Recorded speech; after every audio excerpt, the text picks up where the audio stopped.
জয়শঙ্করের সফর রাজনৈতিক দৃষ্টিভঙ্গিতে না দেখার পরামর্শ দিয়েছেন পররাষ্ট্র উপদেষ্টা। ভারতের পররাষ্ট্রমন্ত্রী এস জয়শঙ্করের ঢাকা সফরকে আন্তঃরাষ্ট্রীয় সম্পর্ক এবং রাজনৈতিক দৃষ্টিভঙ্গিতে না দেখার কথা বলেছেন অন্তর্বর্তীকালীন সরকারের পররাষ্ট্র উপদেষ্টা মোহাম্মদ তৌহিদ হোসেন। একই সঙ্গে জয়শঙ্করের সফরের মধ্য দিয়ে দুই দেশের মধ্যে টানাপোড়েন কমবে কিনা তার উত্তর আগামীতে খোঁজার পরামর্শ দিয়েছেন তিনি। তৌহিদ হোসেন বলেছেন, দক্ষিণ এশিয়ার সব দেশের প্রতিনিধি এসেছেন, ভারতের পররাষ্ট্রমন্ত্রীও এসেছেন। তার সফর সংক্ষিপ্ত ছিল, কিন্তু তিনি পুরো অনুষ্ঠানটিতে অংশগ্রহণ করেছেন, তারপর চলে গেছেন। এটি একটি ভালো জেস্চার, এই পর্যন্তই। এর চেয়ে বেশি কিছু খুঁজতে না যাওয়াই ভালো। এই সফরকে আন্তঃরাষ্ট্রীয় সম্পর্ক এবং রাজনৈতিক দৃষ্টিভঙ্গিতে না দেখাই ভালো।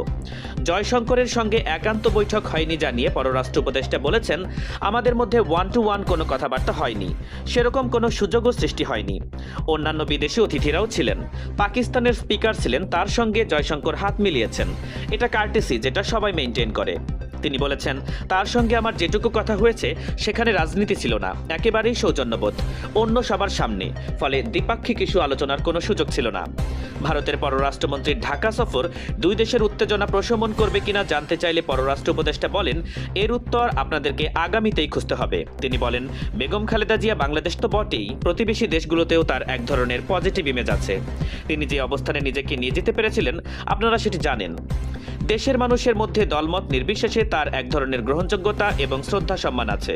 পররাষ্ট্র উপদেষ্টা বলেছেন, এটি দক্ষিণ এশিয়ার সবাই স্বীকৃতি দেয় তার মৃত্যুতে, এবং জানা যায় সবাই অংশগ্রহণ করবেন, এটাই স্বাভাবিক।